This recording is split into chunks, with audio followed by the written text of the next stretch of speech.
May 14th. Begin with a roll call. Trustee Ron Wilson. Here. Trustee Walt Lashevsky. Here. Trustee Neil Gaynor. Here. Trustee Brad Houck. Here. Trustee Kent Maggart. Here. Trustee Keith Lincoln. Here. Trustee David Smith. Here. Trustee Hugh Connett. Here. Trustee Bob Lux is here. Trustee Paul Martin. Here. Very good. We have a full agenda and a forum here. So we'll begin with our moment of reflection.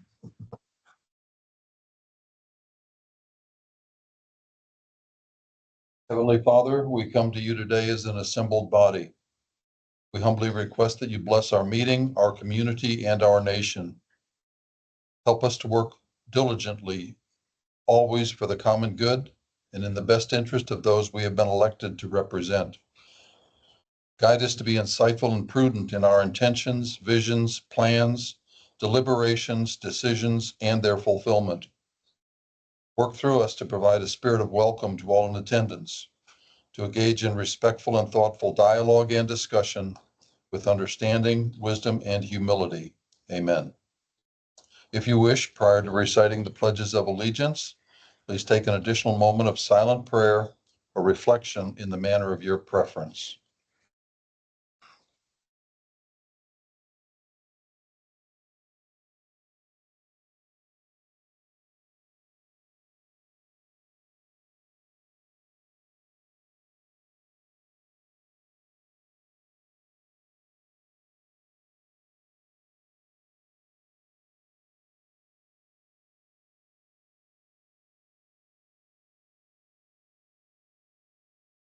Thank you.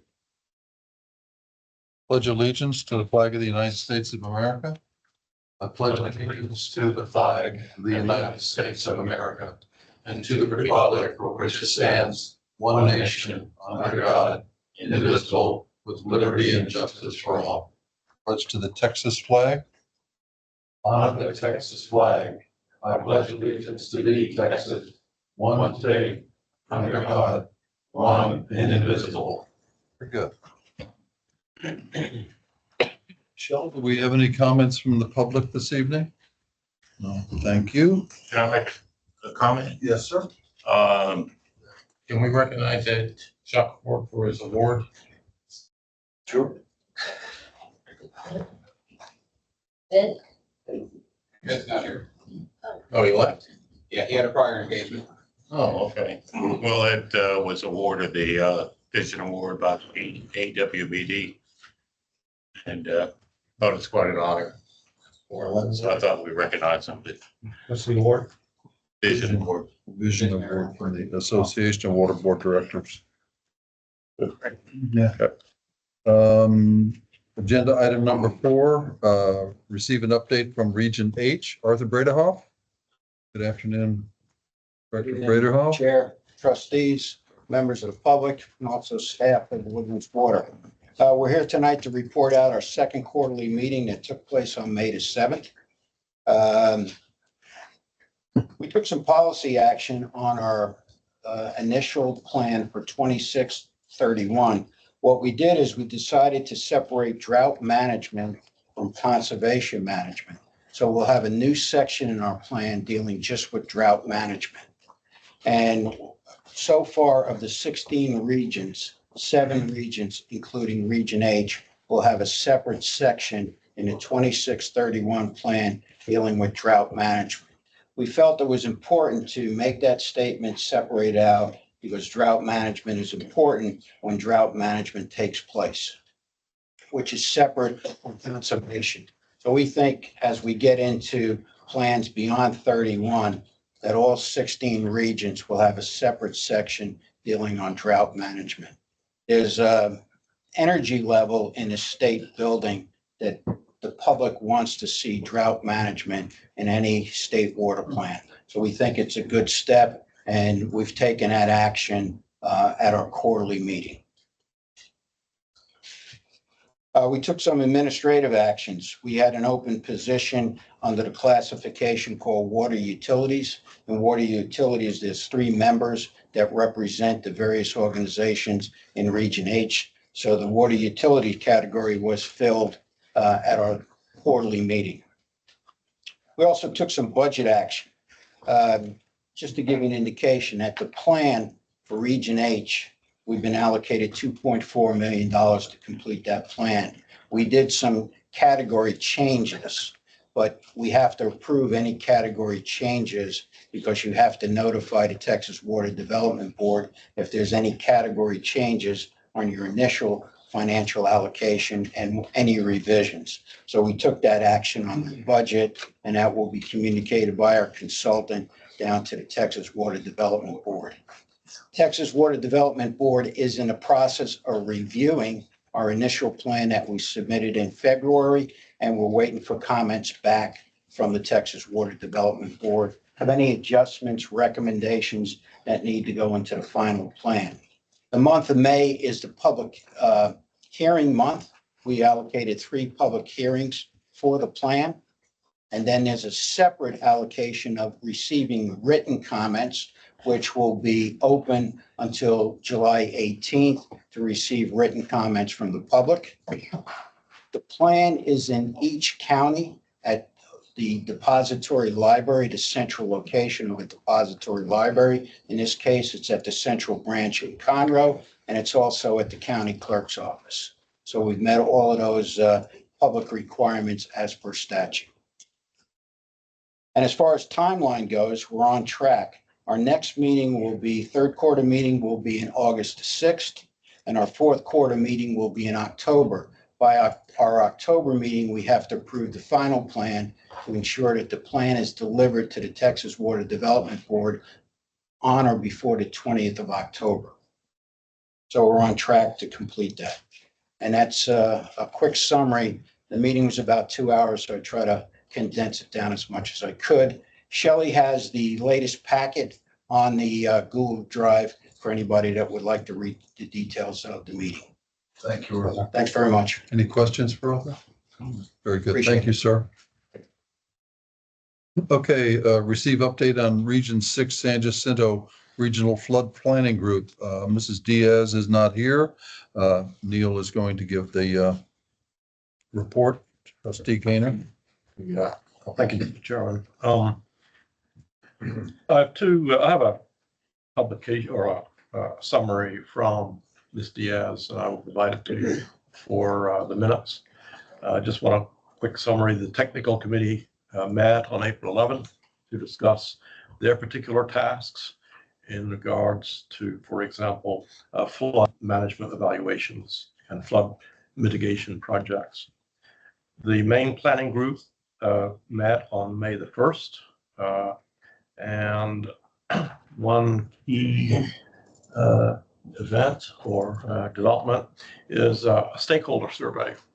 Is now available on the Flood Planning Group website, and I can provide you a link, Shelley, to get there.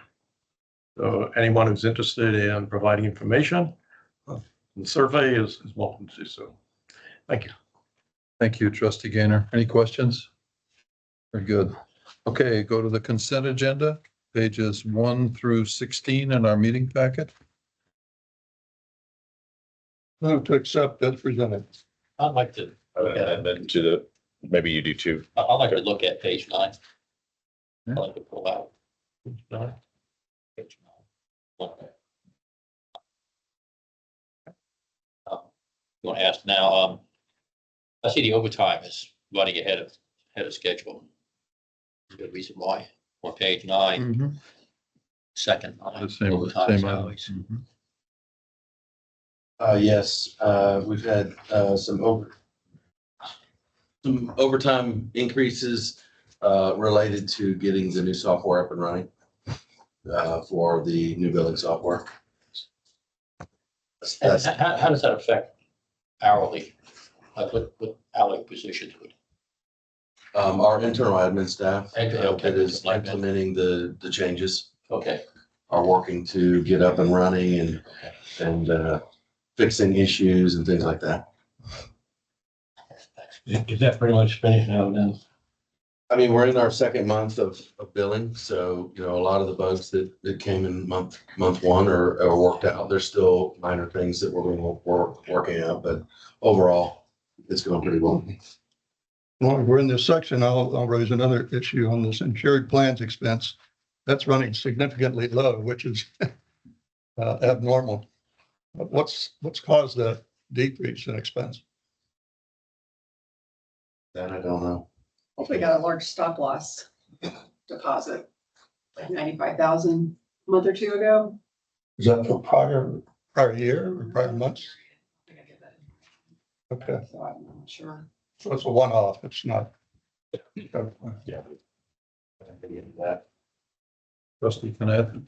So maybe two things. So I think we're actually approving the minutes of the April 9th meeting and the special April 22nd meeting. Correct. So maybe these minutes should reflect that when we get there. On the April 22nd meeting, page 5, the minutes from that meeting, page 5, it starts on, if you go to page 6. We had a discussion about the SFPUE, a study and a committee, and I think Director Maggard had brought that up. We talked about how we should approach that. I recall making a suggestion that we take that study recommendation back to the MUDs, which was, I believe, amended by Arthur. And then that's what we approved to go back to the MUDs. It's actually on this agenda item, so I'm not sure why it's on this trustee when we said we'd go back to the MUDs. So, and it doesn't necessarily reflect that in the meeting minutes. We can update. And that's what the meeting actually was. I went back and looked at the video. So that's my recommended changes to it. Okay. We can approve with that amended change. But the rest of that statement is true, that to postpone the remaining of the all meeting, that was also part of that, right? Correct. Yeah. When you say go back to the MUDs with it, I'm sorry, I wasn't The there. problem is that the MUDs haven't met yet. That's right. When we talked about that, we actually said, yeah, we knew this trustee meeting was going to be for the MUDs, but the MUDs should have that same discussion and see the recommendation to put a committee together and discuss that. That was my request, and it was accepted and amended and approved.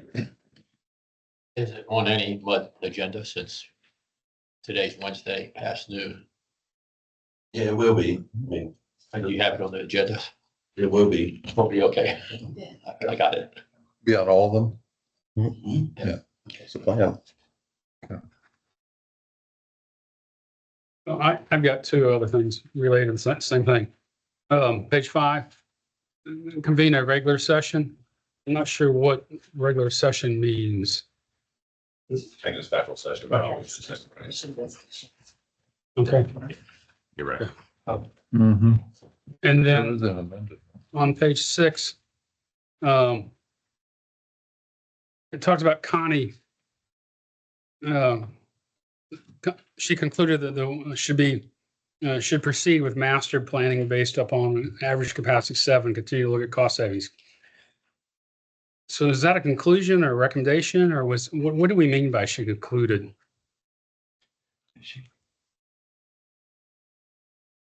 And then were we asking her to make a recommendation? We didn't take any action on it. I'm not sure what the word concluded means. We concluded anything. Well, this says she concluded. Yeah. Maybe it should read concluded her presentation.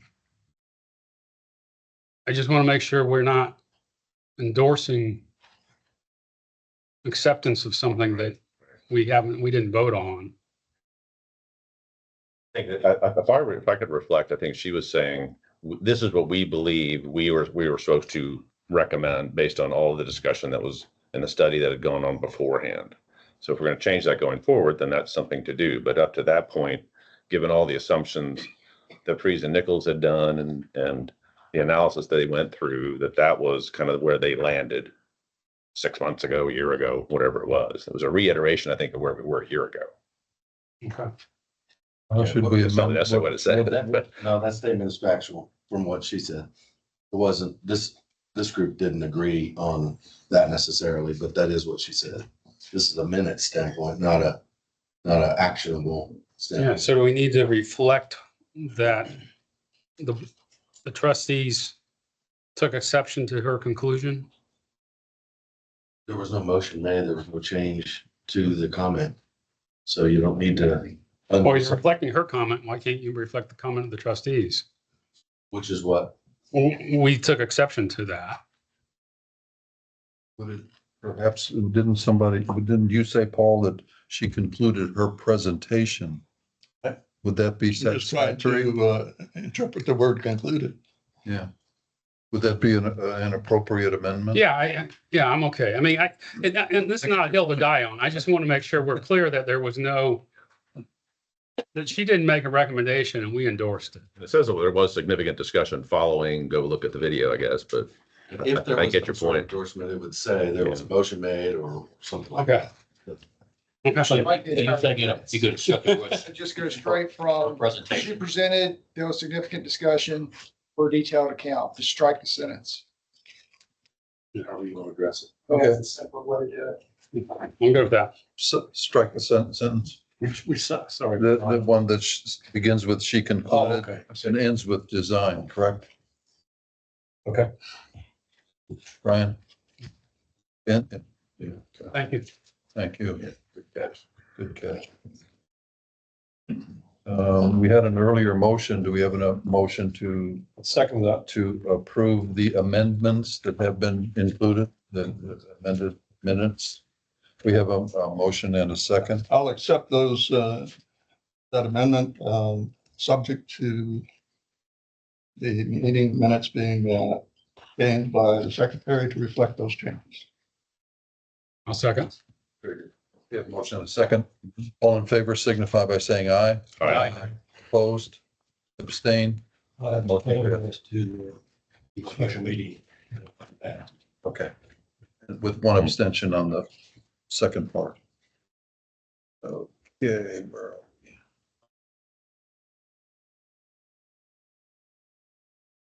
All righty. Agenda item number 8, receive the regular monthly SJRA Woodlands Division report, including updates on operations, projects, and public outreach. Mr. Meeks, good evening. Reports in your packet, don't really have anything to highlight. You can see the blend is still at 50-50, continuing to hit that. On page 19, I'll bring up one project or infrastructure issue. We did have a 16-inch PVC water main break in the Alden Bridge area. About 144 homes were without water for about 6 to 7 hours. That actually occurred overnight, trying to minimize the best we could the impact of people, but went off around 10 o'clock and came on about 6-7 hours later. Usually you try to keep everybody in service, but sometimes it doesn't. You have a reason why that's pipe broke. So it was basically it was over belts. One pipe was pushed in too far to another and it cracked along the bottom of it. So in that case, we'll take out the entire section as well as the one bell and the receiving side as well, just to make sure if it was over belt on both sides, it's handled. Besides that, if you go to the GRP report on page 27. Hey, Chris, before you go there, I'm just questioned, so I think in the triathlon this weekend, the swim was canceled due to the water quality in the lake. Was that anything to do with the wastewater treatment plant operation, or that was just something else? Rain. What's that? Sorry. Usually due to the ducts and the stagnant Okay. water. Yeah. I had some people ask me and I wanted to get it. I don't think so, but Rain and fertilizer. Okay. Rain and It's fertilizer. happened several years. We've been asked the question multiple times. Yeah. We go back and check. We've had no E. coli violations. yeah, that's what I saw looked fine in the report. so. Yes. All All right, thank you. I can. Always blame the ducks. I've got 2 questions before you. Page 22, you talk about the AC water line condition. So we're gonna have an update in June on that at the directors meeting. Correct. Can we get that information before that so we can review? Okay. Yeah, I think that's a standing request if I know. Yeah. Okay, I just want to confirm that. Okay. It'll be, I'm trying to remember. I think that meeting's on a Tuesday. It's the 10th. Can we talk about Friday, the previous Friday? Friday, there you go. Okay, great. And then on page 25, and I don't know whether it's a question for you or under the public communication, the 2 meetings for the Spring Creek, I was not able to go to either of them. Did anybody attend? And do we have any feedback on? Can we, are you gonna cover this in yours later on or? I was gonna cover it at the mud meetings. This is a mud topic. Okay. No, Rather than all that information tonight. well, I mean, the two meetings were the 21st and 28th of April. They've happened. So, We typically would cover stuff like that at the mud meetings okay. for the muds that it applies to. There was a good turnout. It was a terrific presentation, a lot of detail. A lot of questions that had been earlier posed that are now answered. And I came away very encouraged that some people in our community may be getting some flood relief. That's, Yeah, the biggest change, if you remember, the concepts of the project hadn't changed since the previous meetings. I'd say the biggest change was they really refined the cost benefit analysis to identify really what benefits it would have to specific structures along the line of the project and down the watershed. That was probably the biggest new thing I saw.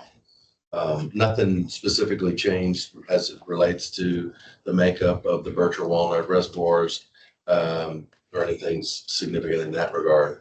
It was more to do with a lot more information on the cost benefit analysis. Any source of funding? No, there was no discussion about that. aside from yours. Other than, there was a discussion about the need to find a champion organization to take it and run with it. That was a question that was posed to the group, not as an answerable question at that moment, but just that is a hurdle that So still who needs. closed out, a citizen or? No, the engineer. Okay. Yeah, just as a potential hurdle going forward. It looked like the price went up on mine. It's a big number and it'll take it'll require federal assistance somehow, some way, according to what was the information provided. Actually, there was a pretty good article in the Villager paper about it. I'm sorry. There was a pretty good article in the Villager this last week about the meeting and about the Spring Creek issue. Did they get any relief from the solar farm or the neighborhoods that they think they're open to mixed use or? They have ideas of how to work around or within it, but that's still one of the hurdles. They did sound like they did have a little bit more conversation from those entities though than before. Thank you. I'm talking about Rice and the developer, Mhm. between any movement with Rice. On our last meeting. I don't recall them There was, specifically saying it's gotten better or worse. they have linked the deal, but there is discussion going and there was an alternate proposal to buy some land and to move some of the solar Panels. panels Yeah, the panels. over to a different location To not affect them negatively. out of harm's way. Yeah. Because they have deals in place that, have guarantees of certain returns. And so the idea would be that you wouldn't affect that you would effectively utilize an area and move those panels over to not affect that contract. That was. They must be much further along. We haven't met a year and a half on it. They must be much further along. They're in. Yeah. Than they were a year and a half ago. Oh, they're in. Yeah, you're right. So it's about, yeah. Construction phases over. The only other small thing I had on page 27, based on some comments we had last month or the month before, we did change these graphs. Malia changed the graphs from, instead of having colored legends, you have to match up to actually state what they are. So I appreciate that feedback. Hopefully this is easier to read and understand. So we do listen, but that's all I have unless you have any questions. Hearing none. Very good. Thank you, Mr. Meeks. Item number 9 is deferred to June. It was incorrectly placed in this month's agenda, so it is deferred until June. Brings us to agenda item number 10, and which is an extension of what was earlier discussed about the earlier motion and minutes that were. And I too was a little bit confused that we did have earlier discussions about bringing it to the MUDs individually for discussion. Are you gonna stay? Yeah, I was just getting some. Okay, I just wanted to. Yeah. No, I'm talking about item 11. Okay. So So, Eric, are we going to appoint an ad hoc committee? Do you still want to go down that road? well, I actually put that I on the know. agenda Mhm. and I provided a little bit of extra information that hopefully people will pass along at their MUD meetings to consider appointing this committee. And what I like to do is just point out on page 34. As you know, this has been an issue of mine of this draft. And supposedly we've got 3.6 million a day going through the plant. And that's the first thing we discussed last week or last meeting. And the last year, it's averaged 3.1. So that gets us up to the second one is the 1.7. And of this unused capacity that nobody seems to know. It's like I heard this from a friend of mine and there's been never any information written down, and this is how we calculate it. This particular bar graph was in the Impact magazine, as you can see, April, since our last meeting, which is kind of interesting. It gives you and this has got some data. It's from the Caldwell Company Realtors and in the Community Impact magazine. And this is a bar graph of office occupancy, retail occupancy, and industrial occupancy in the Woodlands area. And I assume that that includes all the surrounding office buildings that, like over on Sawdust, places like that. So at the very maximum, they're showing, and right now there's 13% vacancy in retail. That's the bar or the circular graph at the top. And I did a little just internet research, and supposedly there's 13 million square feet of office space in the Woodlands area. Of course, we don't know what's in wastewater treatment plant 1 service area, but just using 200 gallons per SFDU and this occupancy and Neil's, what was it, 3,014 SFDUs per office square. I think that was, but That's the anyway, number in the table, yes. right. So anyway, the net result is the maximum of this unused office capacity is about 100,000 gallons out of this 1.7 that's either purchased that, or it's called not currently constructed or occupied. So I question that number. That's why I want to have somebody give us the number, but this is a published number. Well, So Yeah, what we'll be talking about at the MUD meetings, and I'll go into a little bit more detail about how we might go about doing that. So I think I heard at the last trustee meeting that there was enough interest and question about the numbers as you posed to take a closer look at the numbers itself.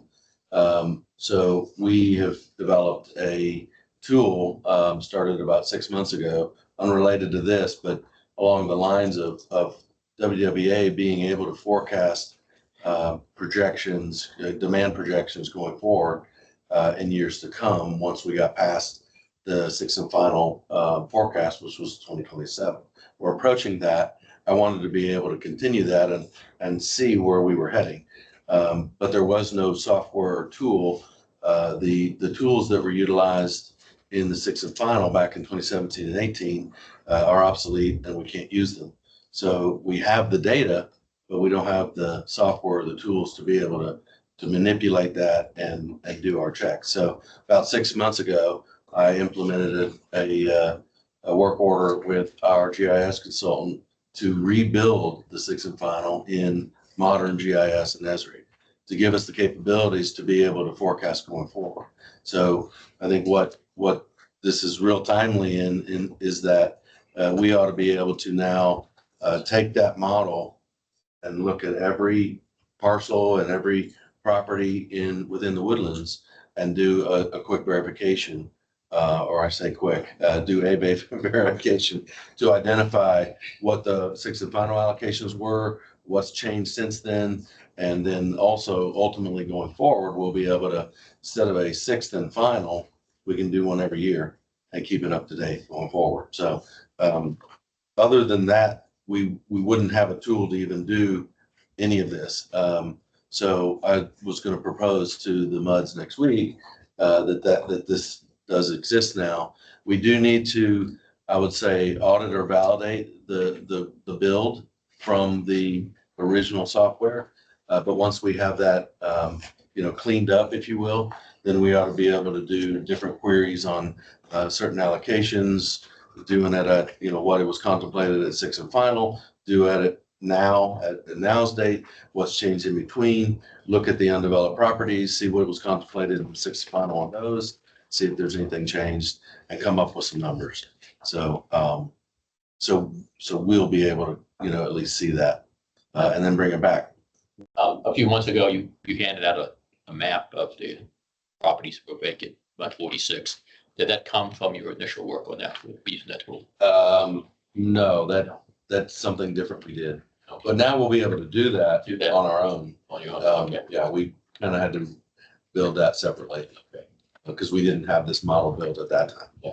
But Yeah, I don't know if everybody's looked at these circles, but this is optimistic for the Woodlands. I mean, that's pretty high occupancy rates. Well, well, that's in the whole area. That's, No, that's all the Woodlands. no, it's all the no, Woodlands that's area. why I can't take that information. We're gonna need to get real. What I'm saying is, Yeah, that's the worst possible case. Well, I know, but I'm saying, vacancy rates in the low single digits. Case. And how much of that's going to wastewater treatment plant is something less. I'm just making a comment from a No, I financial understand. standpoint, not a. And we won't look I at would regional say- stats. We're gonna look at Woodland stats. No, this is. So what is this up? This is Texas, Metro Houston? This is, No, that's this the is Woodlands. a They got some nice little real- graph, but I don't know what it means. Yeah. I looked at it and I went, okay, who's Look the at author? bottom, And then what's saw it say? that. What's Well, it I say? saw that. Yeah, Caldwell Company. He's a Well, developer. but that's the Woodlands area. Where Got does it some say that? kind of I don't see geographic anything that area. says Woodlands on here. Do you? Okay. No, I'm just curious. Can't I It don't? ended up in the packet, so I assume. I- Doesn't even say Texas. No. Unfortunately, We'll be I made it getting up. the Woodlands information. So Eric, you can take that down to the mud level, I assume. You can plan at the mud level, right? And you're using some base mapping from Esri, I guess, that will be updated. Is that, you have a subscription with them to update, or how do you keep track of updates when you go? And maybe you can get into this at the mud meeting. I know We will. you've got some details. I think that it's a great tool. Those are fantastic tools. And I'm glad that we as a water agency will have that capability. And I mean, I think counting everything up and knowing where everything is makes a lot of sense. Applying SFDEs and what number we're going to use and now and in the future is kind of where the magic is, right? And This that's will allow us to get to that. yeah. I assume other communities around the country are doing the same thing. We're not the only ones planning for water in the future. So there's probably some other information out there to help us understand what an apartment uses, what a hotel uses, what families use now and in the future, and the trends.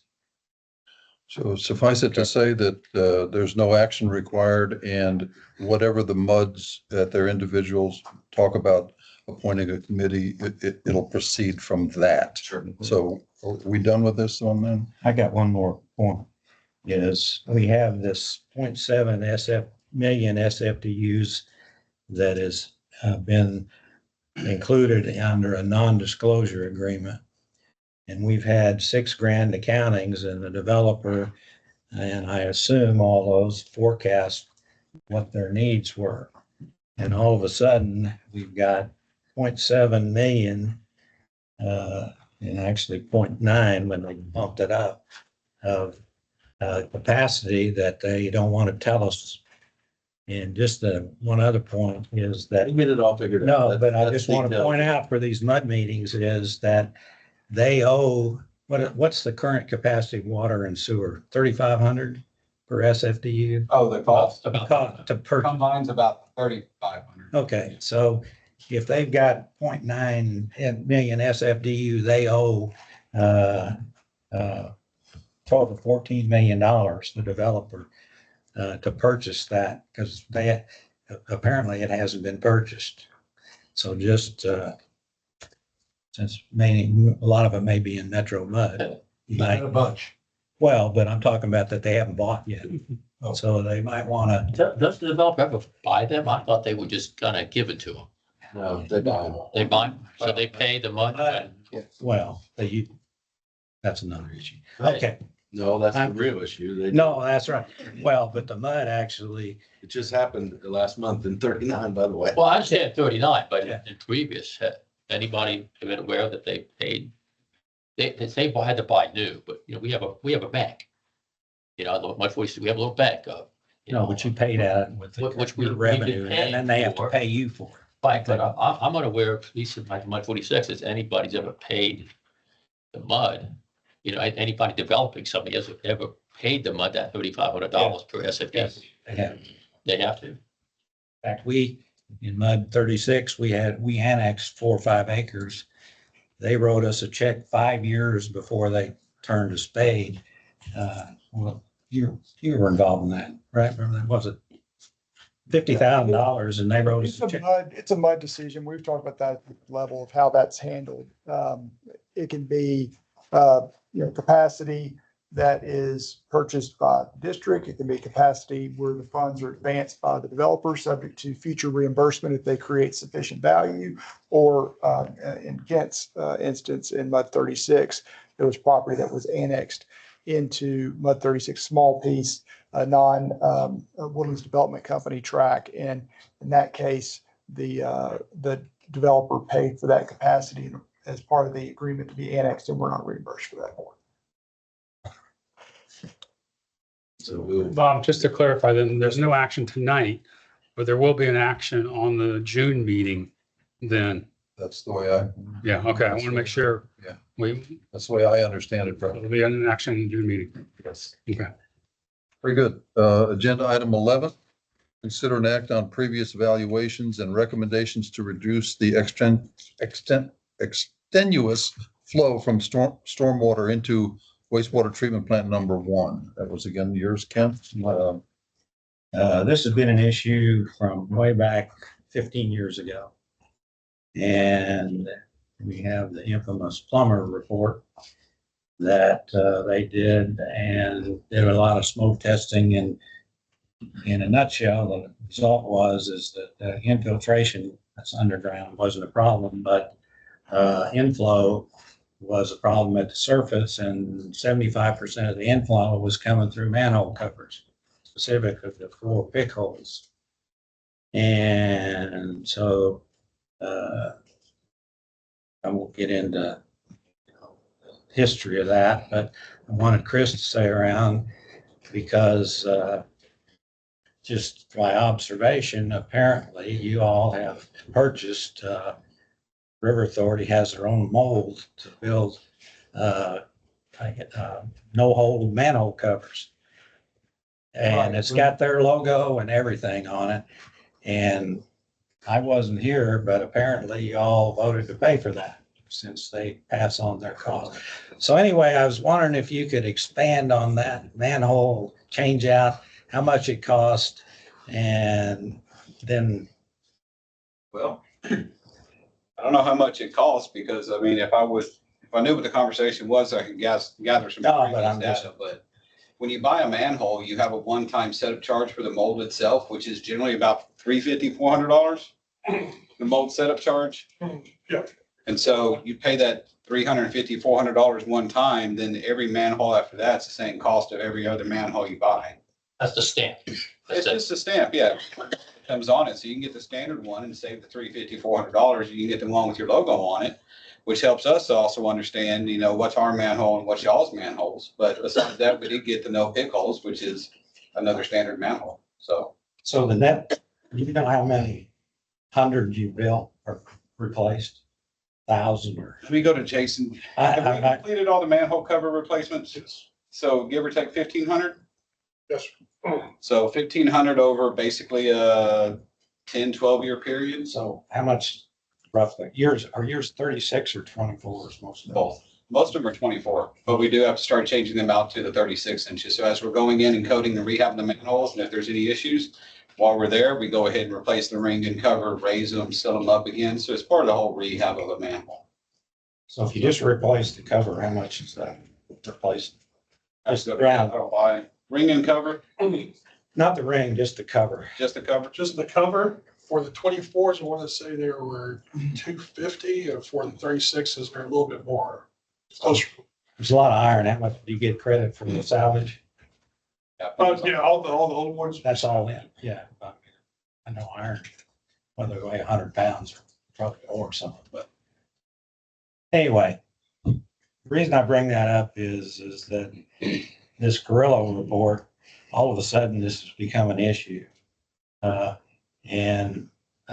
So we've got this on page 35, and we've got this letter that the River Authority sends. And you'll notice that for 5 years, we didn't have a problem.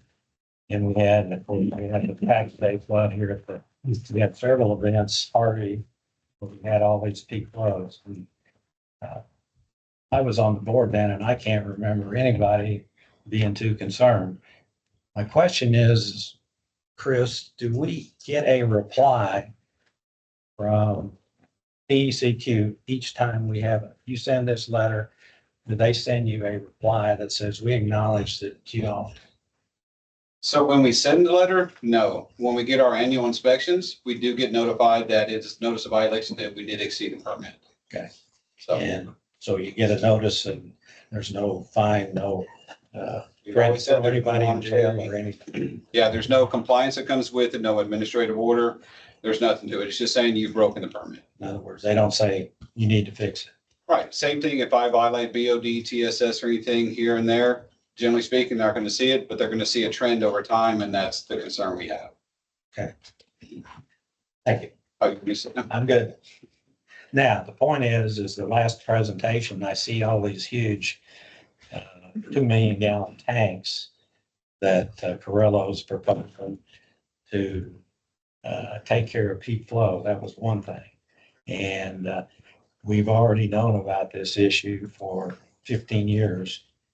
And I guess what I'd like to see now, and the other thing is where we really have the problem. I think treatment plant 2 never has peak flow, or I shouldn't say never, because I've looked at it lately, but plant 2 doesn't have peak flow problems generally, right? So plant 2 does not have a peak flow problem. Generally speaking, I think during Harvey, they probably did. The difference between plant 1 and plant 2 is plant 1 is mostly lift stations. So it goes to lift stations, you got to bring it into the plant or you back it up. Plant 2's got about 3 miles of gravity main outside of it. And so we keep everything in the gravity, surcharge the gravity plant before bringing it in to make sure we don't have a violation. Plant 3 has generally not had a peak flow violation as well, but it's operational. In real time, do you measure the flow out of each lift station? Not all of them, but we are slowly adapting to have it on roughly all of them. So we could get a good idea of where the problems are by looking at the flow out of the lift stations, right? So, You could, but there's a whole lot of convoluted stuff in there. So what we did in 2017, so you talked about the plumber report, right? In about 2011, 2012, we did a follow-up to that called the Garver Star program in 2017, 2018. And that we installed 64 flow meters across the entire Woodlands to basically break it into 64 sub basins.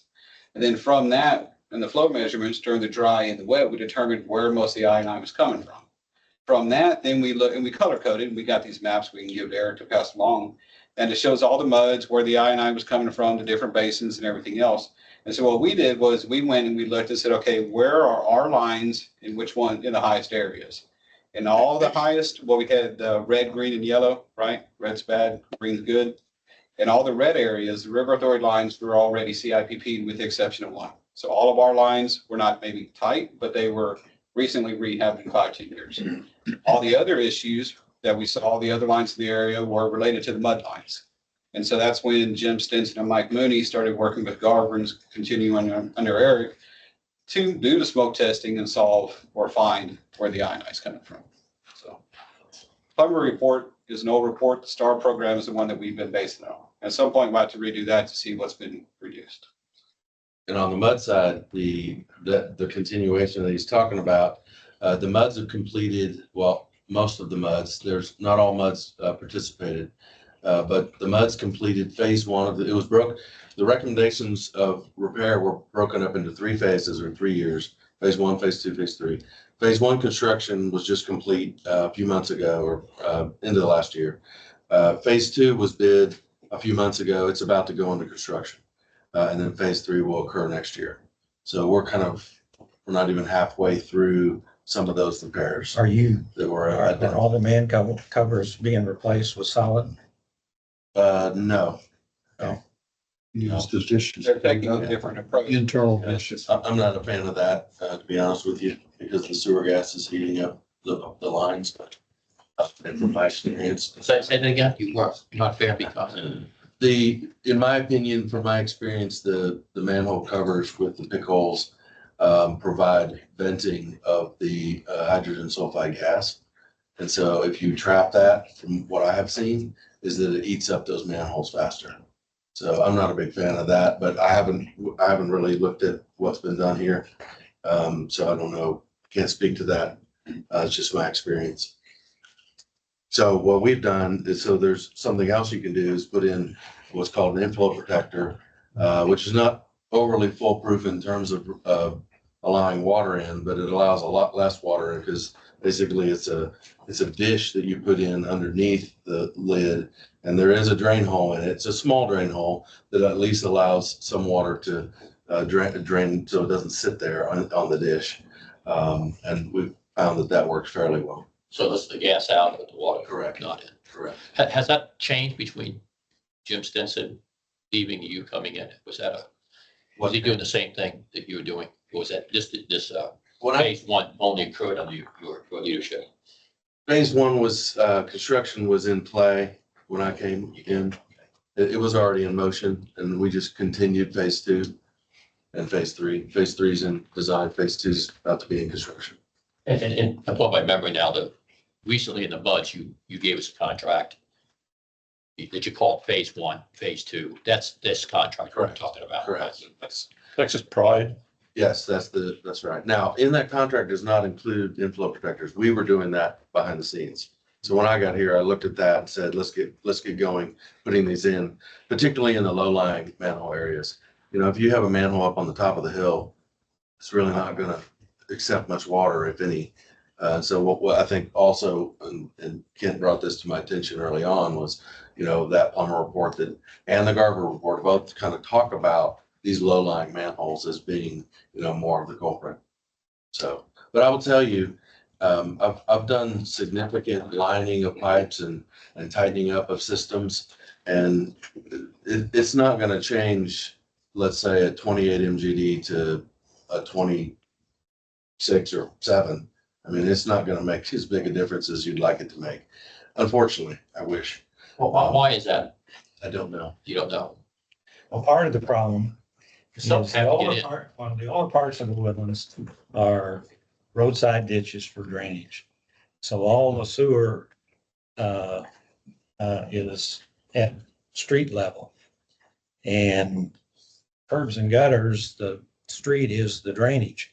And all the sanitary sewers are up in people's yards. So, and I can show you in MUD 36, literally there are places where water, you know, you got a manhole by code, whatever, 200 feet or whatever the code is. And the water just runs right off the street, right into on top of the manhole. And obviously the place we need to concentrate is 36, parts of 1, parts of 7, any place that you got roadside ditches. And that's why I think most of 6 or most of plant 2 is newer areas, right? Whereas ours, we got all these areas, and it seems to me like we need to, I mean, you talk about cost benefit, we need to start plugging up these manhole covers instead of going out and spend tens of millions of dollars worrying about peak flow. When you can see we didn't have anything from 2019 to almost 5 years. So designing for a 500-year event, doesn't make a hell of a lot of sense to me. So, when we talk about this, at your MUD meetings, I think we need to really evaluate whether this peak flow issue is an issue when we start putting in extra clarifiers and 2 million-gallon tanks to take care of an event that happens every 5 years. But anyway, that's my only comment. Is we can talk about that in our MUD. Is there any? We're unique. Oh, Ed, are you done? Are you, I'm not, excuse me, Ed, are you, Mr. Meeks, are you done your portion of fixing the manhole cover issue in SRA? So it's really our issue now. You think, can you say that, or? I can't entirely say that. I can say what we've done is basically what the report stated and what the MUD's approved, we've done. We do have additional CIPP or sewer linings that we need to do sometime in the future, but they were in the yellow to green area, so not the high areas in that case. Any lift station issues, anything we come across that lets in I on a big sense. That's why we cut a lot of manholes and everything, because anything breaking everything let it in. So we're doing everything we can at this point in time, but we did the STAR program to make sure everybody knew where everybody sat. So. Can you give us a list of the worst, the best of where you're metered a lot of lift station flow in a storm? No, I assume you have that pretty ready, available. So then we can turn around and see if it's in our MUD, and then we go work and maybe. Well, it's still, the STAR program, the maps are still valid to this point. I know y'all have done some work, but still that's the best thing to go off. The problem with lift stations is you may look at this lift station, like lift station 5, and say, oh yeah, this lift station has a high pump run time. It does 10 million gallons a day. Problem is you have 4 or 5 other lift stations that pump into it. So then you got to backtrack to each of those. Yeah. See where they come from. And so that, although some of that data is readily available, it still takes a little bit of effort to dig it out. I mean, if it's worthwhile and y'all we don't want have us to run through. tonight, but I think it's something that sounds like a good engineering problem. It could be. Just keep in mind with the TCEQ, a lot of the peak flow and stuff, you can always ask for a variance. You can state your case. You can do whatever you want. But at the end of the day, like y'all said policy, they set the regulation. We're not setting the peak flow. We're assuming what they're going to say. So if we give them all the data and show them everything, and they come back and they say your peak flow isn't 18, it's 24 or 28, and there's no variance, that's what we have to build to the regulation that they tell us. They never changed ours, right? The peak flow, no, I do recognize that is a question. I believe Brad has, because it is curious. I've asked the same questions, so we're going to dig into it more and just see. So don't dig too hard. So we've considered, there's no action to be taken, so. No, I I just just, had a question to follow up. Something I didn't, not sure I quite heard. All the MUDs are participating in the retail rehabilitation. No, They're not. Really? Because I remember in December last year, at least I can only speak for MUD 6, we voted to allocate funds for, with the oldest MUD in the Woodlands, so we know there's an issue with not only covers, but also the entire manhole structures in places where infiltration's yeah, coming. and Ken is right. Some of the bigger issues were in 636, some of the older areas. So All the MUDs except 36 participated. They didn't have the funding to go into phase 1. They did come into some money, some surplus funds last year from some previous bonds that they did allocate to get involved in phase 3. okay. So there will be some check there. It won't be enough money to do all that was originally contemplated, but there will be some work done. But your focus is predominantly wastewater treatment plant 1 areas, not 2. Well, the system is the evaluation that was done was the whole Woodlands. Right. The majority of the issues are in The older parts. the older part, which happens to be in the surface area of wastewater treatment plant. 636. The old number 2. 36, and we have. They're all one. They're all going to one. Oh, County Beverly Hills here. Yeah. Yes. They're all going to one. Well, ours 100%. 6 is 100%. 7's. Some. Okay. Further discussion? Okay, agenda item 12, Receive the attorney's report. Brian Sir. Yates, good afternoon, good evening, sir. Good evening. Legislative update. So there are less than 3 weeks left in the session. So this is the time when a lot of bills start to peter out because they're not getting far enough along in the process. So we're tracking, bills that we've talked about before, but there's only a handful right now that we've discussed previously that are still moving. I'll kind of run through a few of those. Now, you always have to be mindful of the possibility that some concepts from bills that aren't advancing can get put into other bills that are. So that's always a possibility. And sometimes those items aren't called until after the session because you'll have a lot of that done kind of at the last minute. That's part of the gamesmanship of the session. So we'll be monitoring that as we get toward the finish line. But bills that are still moving, we talked about the bill that would have a 2-year blackout period for bonds that for having additional bond elections that the previous one failed. So that one is moving to the calendar for the House. We've had a few districts here in the Woodlands that have talked about, there's a lot of districts here that are out of bond authorization. And, some of the options that have been talked about is, yes, potentially do a rollback election or possibly do a bond election. This would impact those districts if they called an election. If it failed, you'd have a 2-year blackout period if that election didn't fail. The bill regarding homestead exemptions, this applies to school districts, but I know it's a general issue to folks. That passed the Senate, a while back. It has now been approved by the House committee and was sent to calendars on May the 10th. So that one looks like it has a very good chance to pass. That's the one that would move the maximum exemption from 100,000 up to 140. So that one is moving. Senate Bill 1449, Senator Betancourt. This bill would modify the requirements for developed and developing. And you may recall that there is an exception to be able to go over that 3.5% limitation in the event of a disaster. And I believe we have had a district, I think 136 actually may have utilized that a few years back. To be able to go up to a higher rollback rate. So this would basically cut out that ability to go over it without voter approval. So Is that across the whole state? Yeah. Because they had that problem in Harris County, right? yeah. So that one was approved by the local government calendar on 4/20 by the local government committee on April the 22nd and was sent to calendars on 5/7. So it's still in the Senate. It would have to run all the way through the House, which is a mess right now, frankly. Their calendar's been backed up. They just had their first local and consent calendar last week. And normally it's, a month before that. So bills that we're trying to get out on local consent that are generally not objectionable were being held up, and there's already a backup on general calendar because of the late appointment of committees and having bills heard. So there's a lot of stuff that's going to die in the House.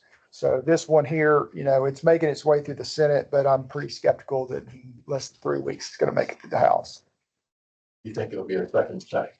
I don't know. I mean, the school choice thing was a big deal. We'll touch on, a couple other, higher profile items. So I don't know. I mean, it's of course at the governor's discretion, but too early to tell. Too early to tell. Let's see. A lot of stuff's not What moving. about the blackout periods for publicizing? How would you say, the informational? That one hasn't been moving. That one is not.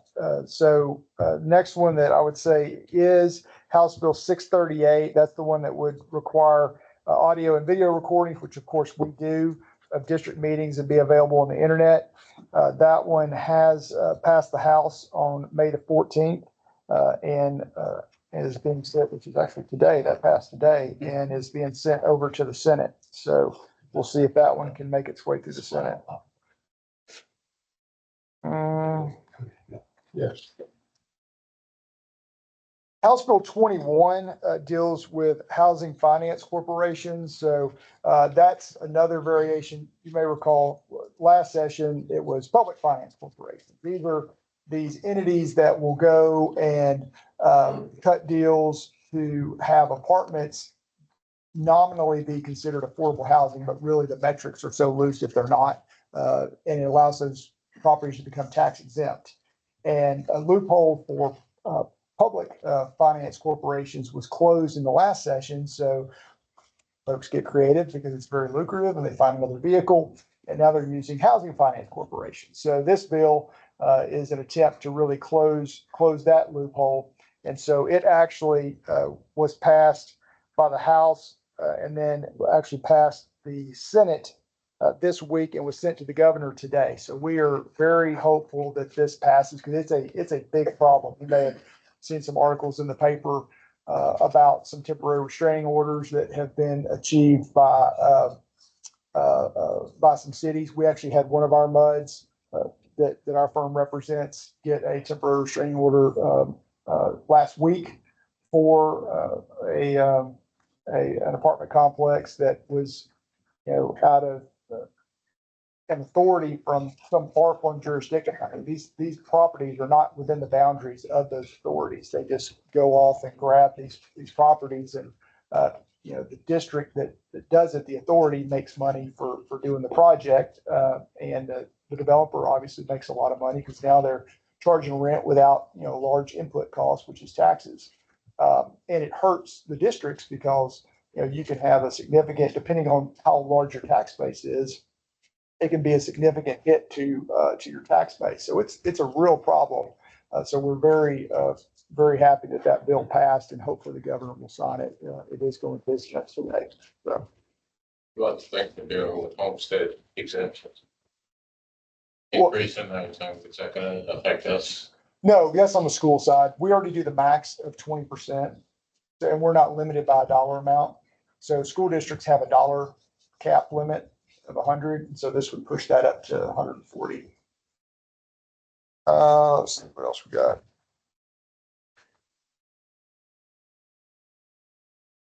The House Bill 391 that would require districts to hold quarterly meetings in the district or within 10 miles of the district. So we talked about there were several different iterations of this concept.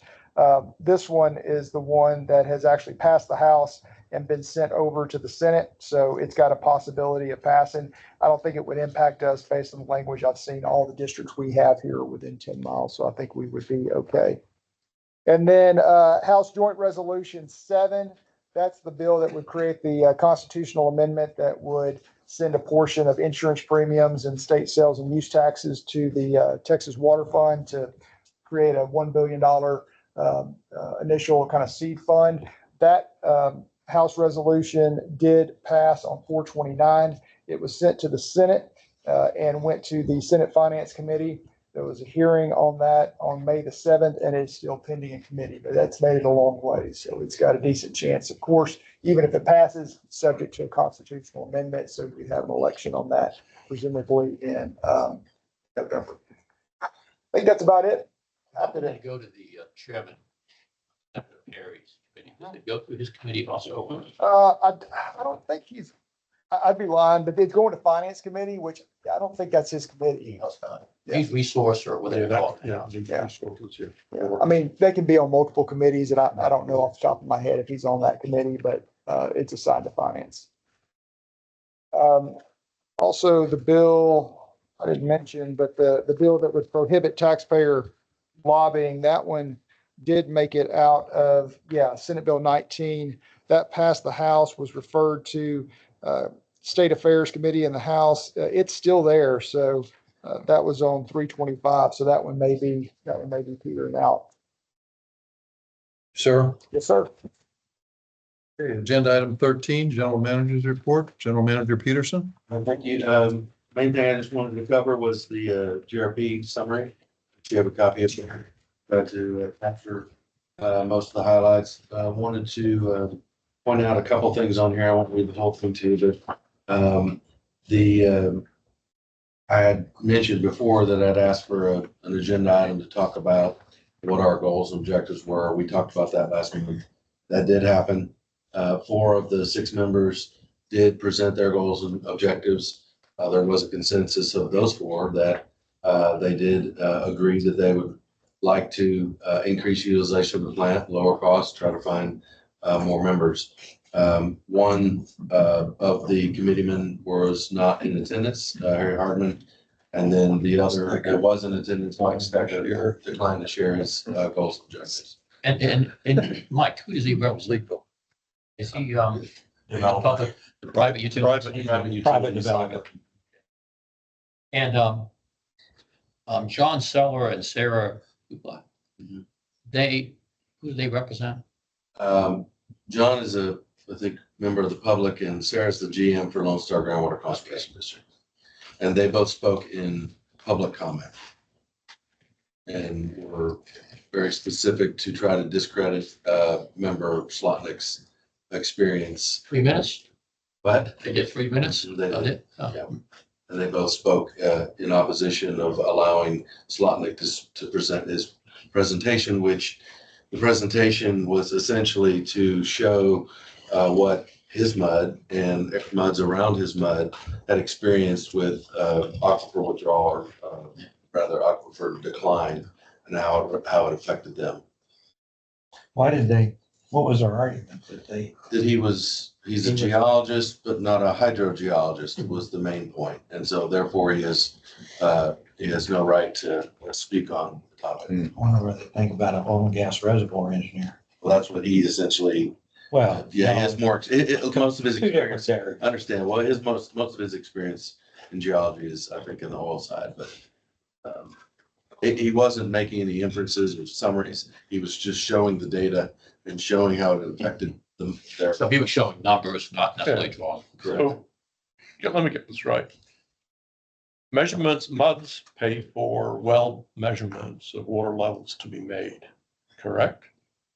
A MUD or a entity, for someone to go out and measure the water level. Yes.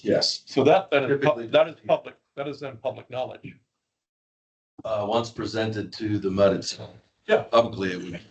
Okay, Yeah. so was, what's his name, Ben Slotnick presenting information from his MUD and, which is public knowledge.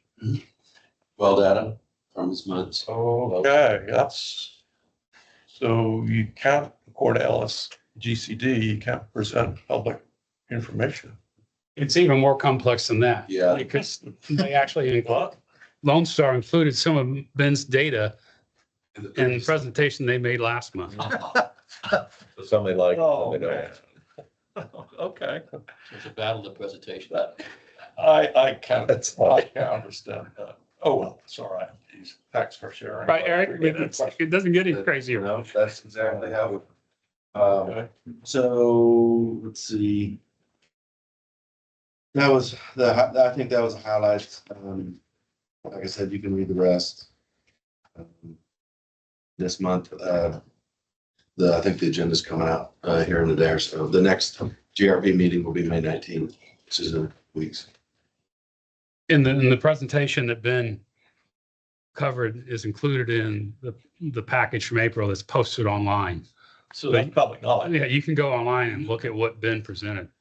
And it's a nice I PowerPoint. mean, it makes presentation. sense. Yeah. I guess you've had a look at it and it's making sense. Okay. Yeah.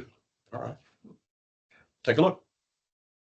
Eric, this comment about Sarah Kuba made a comment about the MoCo muds have voted no to taking more surface water. Was that just repeating? It was repeating what she said. It was a general statement that after the fact, I talked to some folks and she didn't indicate that it was the Woodlands because I'm not aware that the Woodlands muds have done that. So that's something that I do have a question on whether or not, who that was referring to. Yeah. Okay.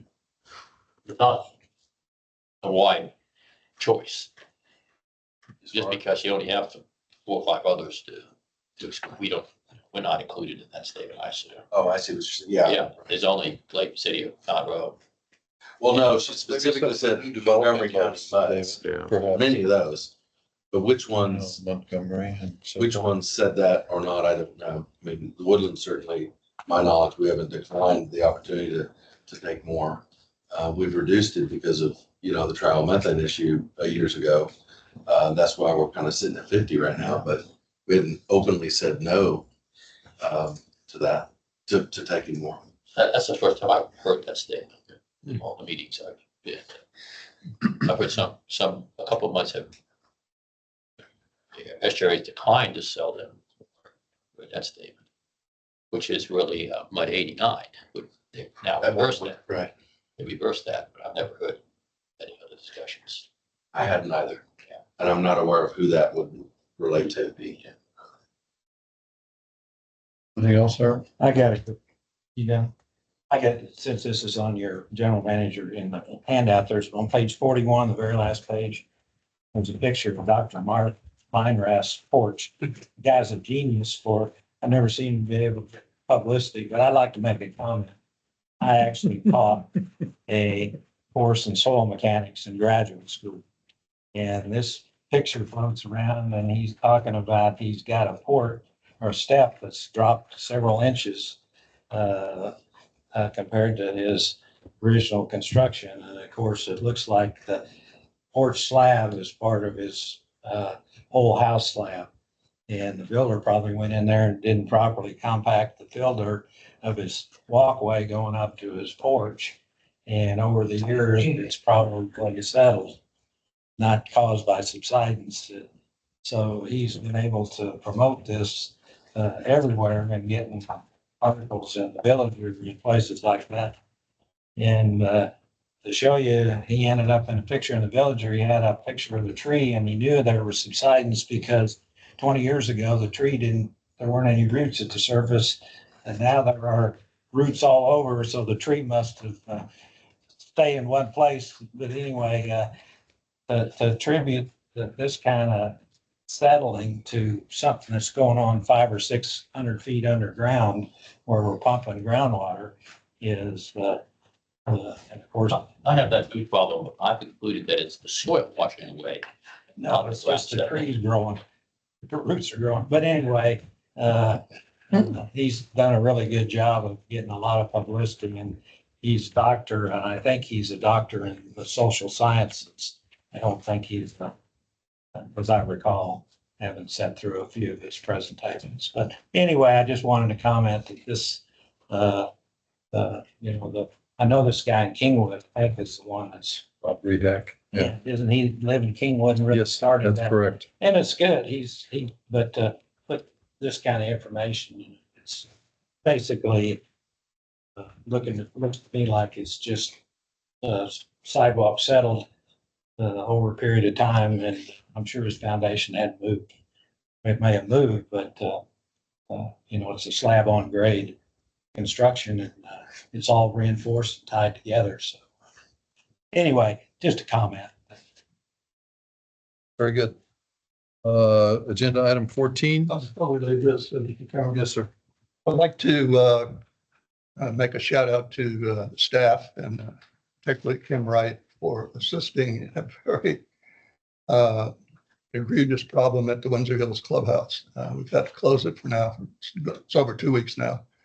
But about 1 week ago, and it was an effluent problem. And so I called Kim to see what assistance they could provide. And if I may, would you mind just explaining what you did and the people that were involved? Because it really helped us considerably. Sure. So we got a call. They had a blockage. They weren't sure where the blockage was occurring. They were having a backup. And so they didn't have the plans for the clubhouse. So did some research. I was able to find our plans, locate where our line was. And so sent Randy and Dan out to help them find the connection point. In the meantime, they found the blockage on the private line. They did jet their line. So anyway, we were able to CCTV the line for them. We were able to help find a second clean out. So anyway, but yeah, so we were able to help them. So yeah. Yeah, I just want to publicly thank you and your staff. That was a tremendous assist for a board that was absolutely going crazy. As you can imagine, 437 homeowners wanting to know what's going on. But thank you again. Appreciate that. Yeah. Yeah, Kim. Okay. Agenda item 14, receive staff and ad hoc committee updates. The Personnel Committee did not meet, so there is no report. Audit and Finance, Trustee Wilson. They have not met. We will meet before the next trustee meeting to go over this. Move a date, as I recall. Yep. June 5th, yeah. Okay. Public Education Committee, Trustee Gainer. Yes, the PEC met today, discussed the following items I can share. The community working group section on the water renewal website is now up and running. So that's in a separate section. Holloway is developing meeting in a box presentation materials. It's in draft form. We will, PEC that is, will provide comments to Holloway by the end of May. Hopefully that will get released to the committee working group. Other materials under development include outreach toolkits, which should be ready in the June timeframe. Development of videos in various formats from 5 to 7 minutes to 30-second reels. I believe that's related to Instagram or something. I'm not quite sure. That should be ready by July. And there is an interactive map in the works with infrastructure information. And that I don't have a date for that, but it will likely be after July. The community working group had a tour of the wastewater treatment facility one yesterday. And at some point in the future, the CWG will be provided a presentation on the Corolla condition assessment sometime around the end of June, early July, before the July 4th holiday. So that's my report. Very good. Just to swing back, the Audit and Finance Committee meeting is on June 5th.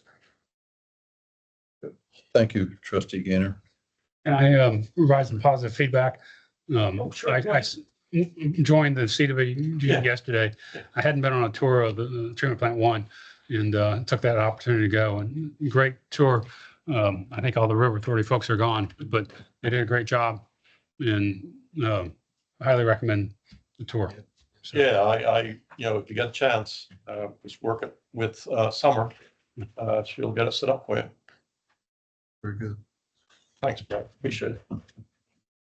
Attorney, we do Close not need to go to closed session. We do not need to reconvene.